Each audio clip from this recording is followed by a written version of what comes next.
सर्व पोलीस अधिकारी आणि कर्मचारी सगळ्यांना माझा नमस्कार। मी हेमंत नगराळे, पोलीस आयुक्त मुंबई शहर। महाराष्ट्र शासनाकडून कोविड-19च्या अनुषंगाने दिनांक 4 एप्रिल 2021 रोजी मार्गदर्शक सूचना जारी करण्यात आल्या असून त्याचे तंतोतंत पालन करणे अत्यंत आवश्यक आहे।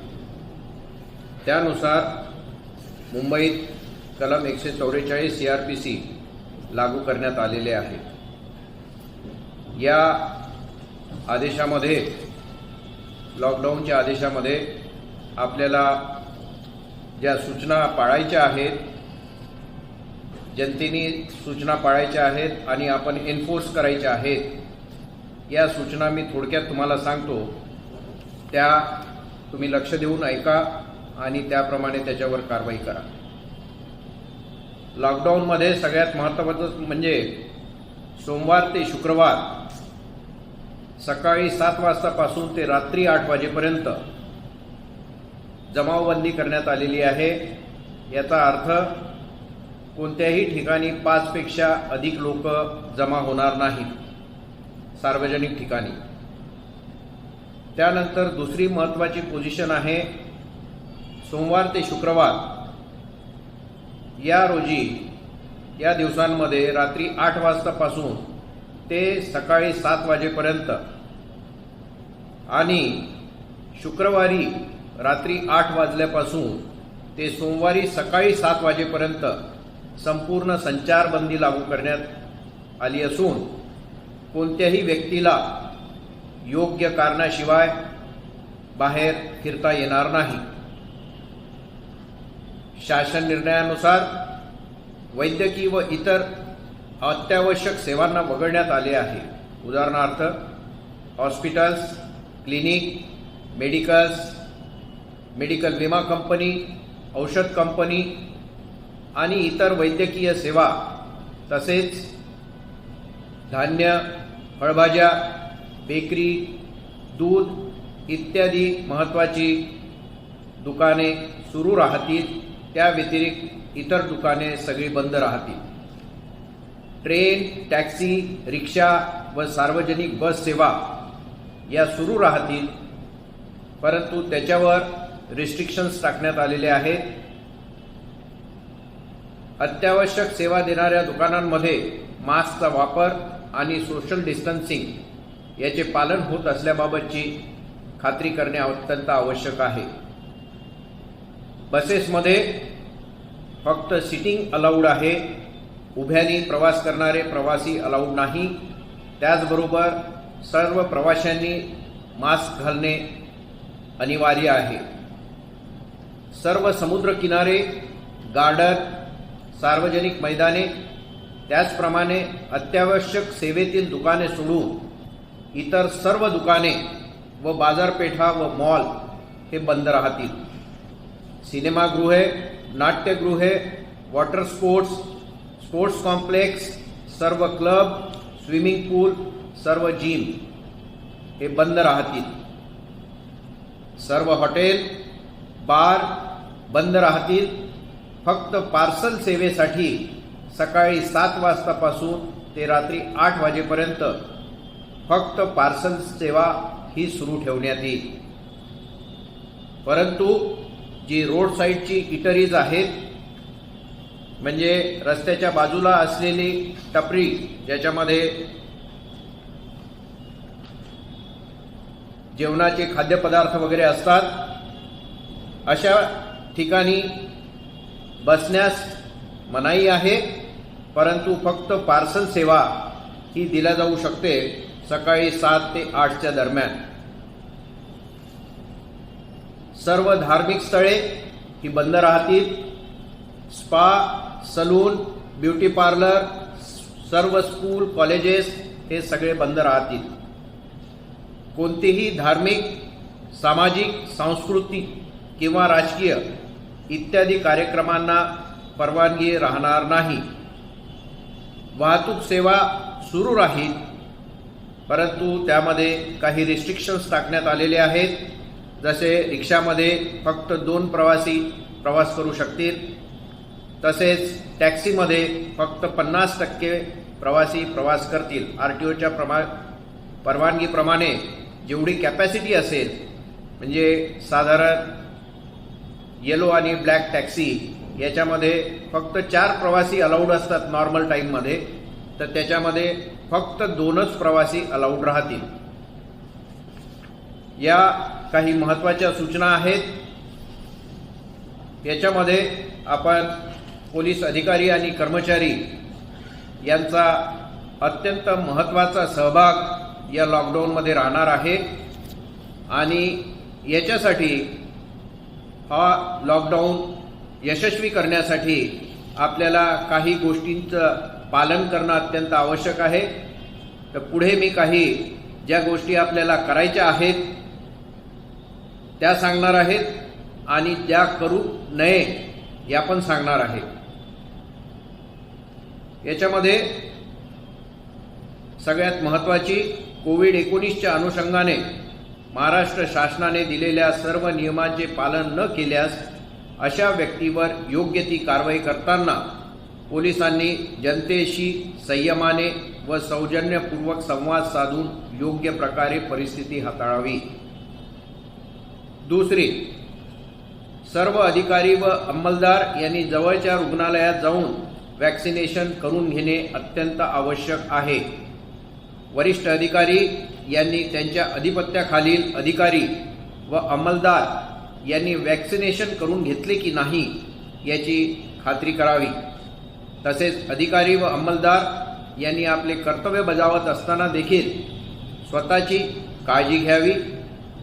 ज्या अधिकारी व अंमलदार यांना कोविड-19चा संसर्ग झालेला आहे त्यांची वैयक्तिकरित्या चौकशी करून त्यांना योग्य ते वैद्यकीय उपचार मिळतील आणि त्यांना इतर कोणतीही मदत लागल्यास त्या संबंधित सिनियर PIनी ती उपलब्ध करून द्यावी.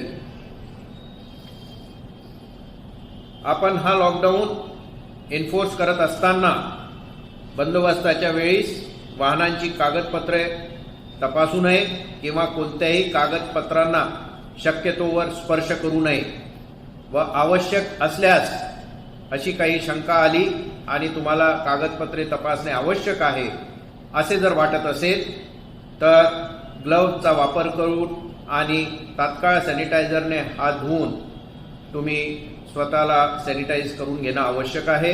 कारण होऊ शकतं त्या कागदपत्रांमधून तुमच्यापर्यंत हे संक्रमण होऊ शकतं. विना मास्क कारवाई किंवा इतर कोविड नियमांची उल्लंघनाची कारवाई करताना वाद न घालता सौजन्याने वागावे. बंदोबस्ताचे कर्तव्य करीत असताना कायदा स्वतःच्या हातात घेऊ नये. कोविड नियमाचे उल्लंघन करणाऱ्यावर कायदेशीर कायदा करावी. बऱ्याच वेळेस आपल्याकडे व्हिडिओ येतात, त्याच्यामध्ये कुणाला सूर्यनमस्कार करायला सांगतात, कुणाला उठबशा करायला सांगतात, कुणाला माकड उड्या करायला सांगतात. हे योग्य नव्हे. ते कायद्यानुसार चुकीचे आहे. कारण असे चित्रीकरण होऊन आणि मग या सोशल मीडियावर अशा प्रकारच्या क्लिप्स या व्हायरल होतात आणि त्यामुळे जनमानसामध्ये पोलिसांच्या प्रतिमा मलिन होते. कर्तव्यावरील अधिकारी अंमलदार यांनी जेवण करताना नाश्ता करताना सोशल डिस्टन्सिंग ठेवावे. सगळे आपलेच आहेत असं समजून जवळजवळ बसून जेवण किंवा नाश्ता करू नये, कारण त्याच्यामुळे संसर्ग वाढण्याची शक्यता असते. कोविड काळात पोलीस ठाण्यामध्ये वाढदिवस, सेवानिवृत्ती आणि इतर कार्यक्रम यांना गर्दी होणार नाही याची काळजी घ्यावी. शक्यतो असे कार्यक्रम न केलेले बरे. प्रत्येकाने मास्क, फेस शील्ड व सॅनिटायझरचा वापर करावा आणि स्वतःला वेळोवेळी दिवसभरातून बरेचदा सॅनिटाईज करून घ्यावे. बंदोबस्ताच्या वेळी किंवा पोलीस ठाण्यात असताना एकमेकांपासून सुरक्षित अंतर ठेवावे. कोणाकडेही चौकशी करताना सामाजिक अंतर ठेवावे, आरोपीकडे तपास करायचा असल्यास अंतर ठेवावे आणि शक्य असल्यास पीपीई किट परिधान करावे.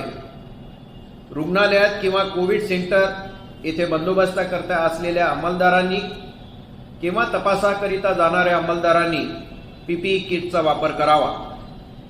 कोविडच्या संदर्भात कोणतीही चुकीची माहिती प्रसारित होणार नाही याची काळजी घ्यावी. गर्दी असल्यास कोविड संदर्भातील सूचनाकरता मेगाफोनचा वापर करावा. सर्व पोलीस स्टेशननी आपल्या पोलीस स्टेशनला कमीत कमी 5 मेगाफोन असतील अशी व्यवस्था करावी, कारण येणाऱ्या काळामध्ये तुम्हाला मेगाफोनची अत्यंत आवश्यकता पडणार आहे. त्याचप्रमाणे तुमच्या गाड्यांवर, मोबाईल्सवर सुद्धा तुम्ही मेगाफोन लावून घेणे आवश्यक आहे.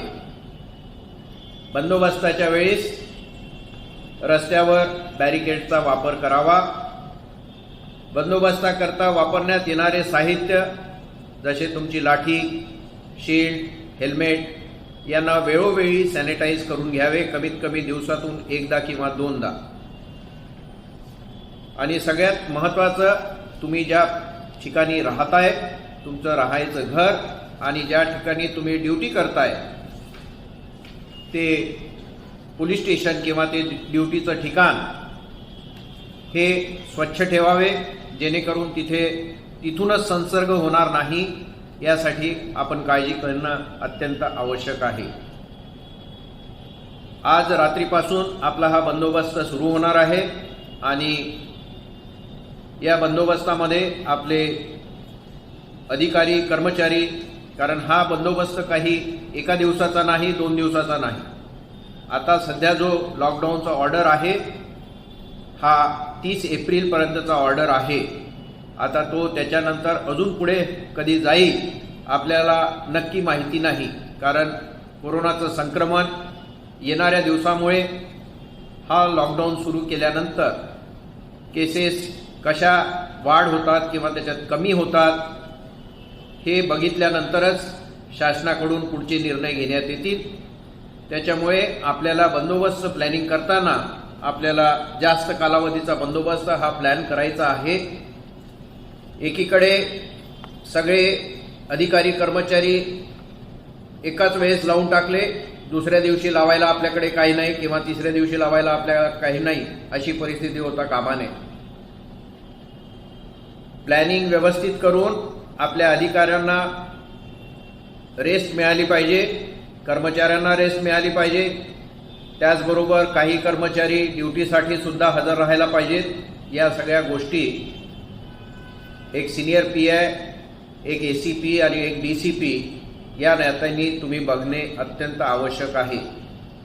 जे अधिकारी, कर्मचारी ड्युटीवर असतात, ज्यांना कधी जेवणाची किंवा नाश्त्याची गरज पूर्ण होऊ शकत नाही, यांच्यासाठी सुद्धा आपण व्यवस्था करणे अत्यंत आवश्यक आहे. जिथे आवश्यक असेल तिथे आपण वेलफेअर फंडचा वापर करू आपण ही व्यवस्था करू शकतो.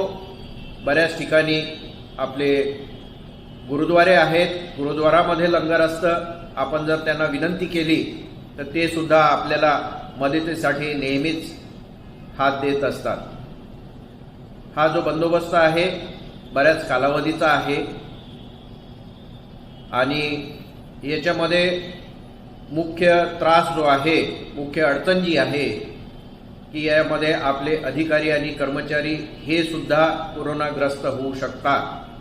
त्याच्यामुळे आता ज्या सगळ्या सूचना तुम्हा सगळ्यांना सांगितलेल्या आहेत त्या सगळ्या सूचनांचं पालन योग्य प्रकारे करणे हे अत्यंत आवश्यक आहे. यातून आपल्याला स्वतःला वाचवायचं आहे, त्याचबरोबर आपल्याला दुसऱ्यांना वाचवायचं आहे आणि तेही चांगल्या पद्धतीने. आपण बंदोबस्त करत असताना आपल्या बोलण्यामुळे किंवा आपल्या कोणत्या कृतीमुळे त्याचे पर्यवसन दुसऱ्या कोणत्या तरी गंभीर घटनेमध्ये होऊ नये याची आपण प्रकर्षाने काळजी घेणं अत्यंत आवश्यक आहे. नाहीतर बंदोबस्त राहिला एकीकडे आणि आपलं दुसरं अजून वेगळंच काहीतरी सुरू होईल. त्याचप्रमाणे कुणालाही त्रास देऊ नका, कुणाला टोचून बोलू नका किंवा कुणाची खिल्ली उडवू नका. असे कोणतेही प्रकार तुमच्याकडून होणार नाही हे आवर्जून बघणे अत्यंत आवश्यक आहे. या संपूर्ण बंदोबस्ताच्या वेळेस ज्या इसेन्शियल सर्व्हिसेस आहेत, जसे भाजीपाला, धान्य, ब्रेड, दूध, या सगळ्या इसेन्शियल सर्व्हिसेस ने-आण करण्यासाठी आपण पासेस अगोदर दिलेले आहेत. ज्यांच्याकडे जुने पासेस आहेत ते जुने पासेस अजून व्हॅलिड आहेत असं समजण्यात येईल. तुम्ही सर्व सिनियर पी आणि सगळ्यांना कर्मचाऱ्यांना सांगा निक्षुणपणे की जुने पासेस ज्यांच्याकडे आहेत ते जुने पासेस व्हॅलिड राहतील, त्यांना वापरता येतील. आणि त्याचबरोबर नवीन जे पासेस आहेत ते स्पेशल ब्रँचकडून आपल्याला सप्लाय करण्यात येतील.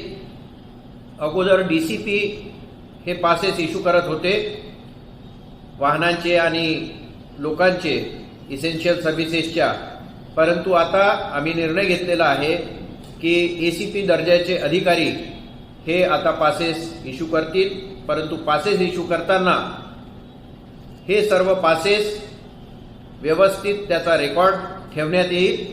कुणाला पासेस इश्यू केल्या गेले त्याच्यावर नंबरिंग ठेवण्यात येईल आणि तुमच्या प्रत्येक ACPच्या ऑफिसमध्ये रजिस्टर ठेवून नंबरनुसार ते पासेस व्हेरिफिकेशनसाठी उपलब्ध राहायला पाहिजे.